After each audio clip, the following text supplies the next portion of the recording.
ညုတ်သီးစိမ်းအကြာလောက်ပါတယ်ရှင်ညုတ်သီးတနတ်ပါညုတ်သီးအချင်တနတ်ပါလောက်ပြပါမယ်နော်မဆလာအရင်စိတ်ပြပါမယ်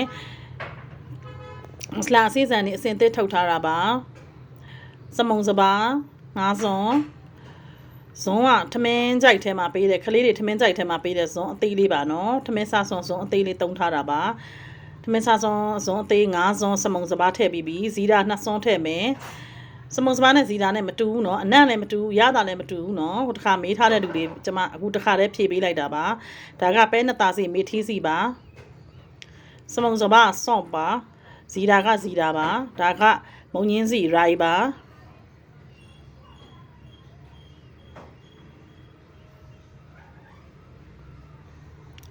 ဇီတာကို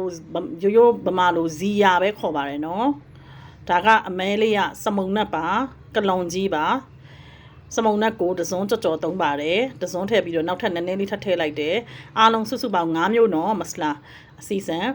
စမုံစပါးဇီတာပဲနတာစေးမုံညင်းစေးစမုံနက်လှော်ပါမယ်နော်မျိုးဝတင်ပြီးလှော်မယ်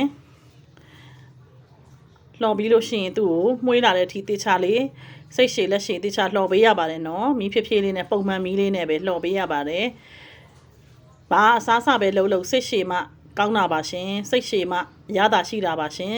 မိသားစုအတွက်ဘာမဆိုလှုပ်ရအရသာရှိလေးချက်ချင်တဲ့စိတ်ရှိနဲ့ပျော်ပျော်ရွှင်ရွှင်ချက်လို့ရှင်အဲ့ဒီဟင်းထမင်းရအရန်စားလို့ကောင်းပါတယ်လှော်ပြီးပါပြီခဏအေးခံထားပါမယ်